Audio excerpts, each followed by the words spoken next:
आगाह कयो कि गुडू बैराज में पानी के वेकरन में लाथ जो सिलसिलो जारी है। गुडू बैराज वटि मथां वेकरो 1,14,035 क्यूसेक रिकॉर्ड किया वियो है।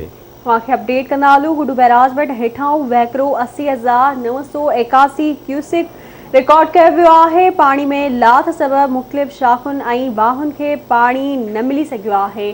ब्रेकिंग न्यूज़ आहे। अव्हांखे अपडेट कंदा हलूं। सारियुनि कमनि वहण समेत ॿियनि फसलनि खे नुक़सान थियण जो ख़दशो आहे। गुडू बैराज में पाणी जे वहकिरनि में लाथ जो सिलसिलो जारी आहे। गुडू बैराज वटि मथां वहकिरो 1,14,035 क्यूसेक रिकॉर्ड कयो वियो आहे, जॾहिं त गुडू बैराज वटि हेठां वहकिरो 80,981 क्यूसेक रिकॉर्ड कयो वियो आहे। बिल्कुल नाज़रीन, पानी में लाथ सबबि मुख़्तलिफ़ शाख़ुनि ऐं वाहन खे पाणी न मिली सघियो आहे। सारियुनि कमद वोण समेत ॿियनि फसलनि खे नुक़सान जो ख़दशो आहे।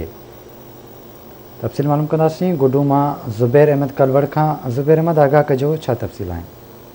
जी बिल्कुल, सिंध के आबादगारनि के पानी ते धाड़ो जारी है। गुडू बैराज में पानी के वेकरन में मुसलसल तेजी से लाथ जारी है। कंट्रोल रूम मुताबिक इन वक्त गुडू बैराज में पानी जो मथां वेकरो 1,14,035 क्यूसेक जैसे पानी जो हेठां वेकरो 80,981 क्यूसेक रिकॉर्ड किया हुआ है।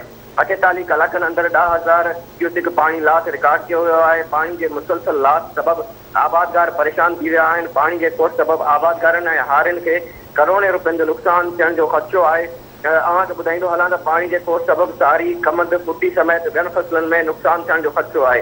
पानी के कोट सबब ज़मीनूं सुकी बंजर थियण लॻियूं आहिनि ऐं हिन महिल ताईं मुख़्तलिफ़ शाख़ुनि नहरनि में पाणी कोन ॾिनो वियो आहे। गुज़िरियल केतिरनि ॾींहंनि खां आबादगार पानी के कोट ख़िलाफ़ जेको आहे एहतजाजी मुज़ाहिरा पिणु करे रहिया आहिनि। हिन वक़्त ताईं इंतिज़ामिया पारां के बि जोगा उपाउ न आहिनि वरिता विया। जी महिरबानी अव्हांजी अपडेट करण लाइ।